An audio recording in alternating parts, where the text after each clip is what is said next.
I'm here with men's soccer coach Pete Watkins. Coach, we were talking a little bit about Wednesday's game against Buena Vista, a nice 1-0 win for you. A lot of good things came out of that game besides the victory. You got some players who stepped into some roles that maybe they weren't used to, and you know, you talk about Gustavo Salas Lopez scoring the game's only goal and Joey Petridge getting the shutout in goal. Two guys that we haven't talked about on camera much at all this year.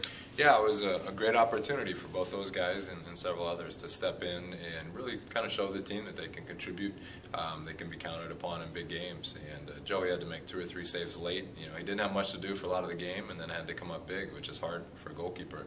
And Gustavo showed a lot of composure in finishing his goal. We hadn't shown composure in the box up until then. You know, we probably had 4 or 5 chances that we made more difficult than they needed to be. You know, he was the right guy for the job, and had a composed finish and won the game for us. You head into Saturday's game against Hamline, now riding a 2-game winning streak, something that really hasn't been a part of St. Mary's men's soccer for a while, and you guys are playing with a lot of confidence, which should certainly be to your benefit on Saturday.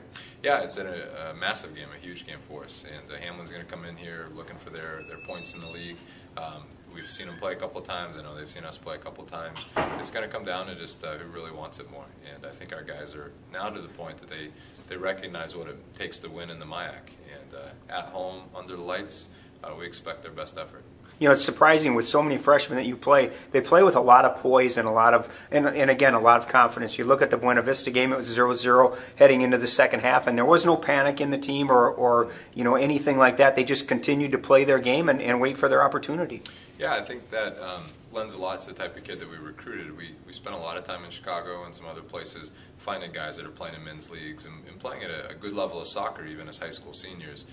It's a little different market maybe than the youth soccer kid who's, you know, they're going to, you know, Rockford, Illinois, and playing 3 games in front of mom and dad. You know, we got a lot of guys that cut their teeth in the men's leagues, and so they know when they go out and play, they're not seeing anything they haven't seen before.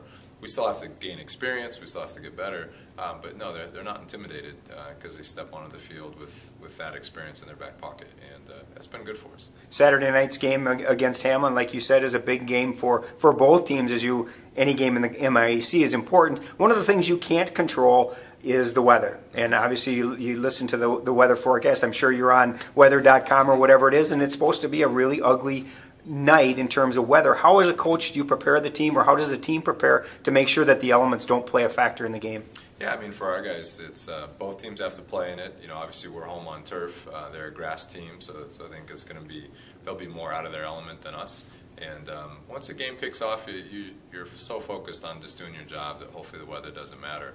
The big challenge is for your subs, you know, keeping them warm and ready to go and be able to impact the game. You know, most of our kids are Midwest kids, and they've played in some interesting weather before.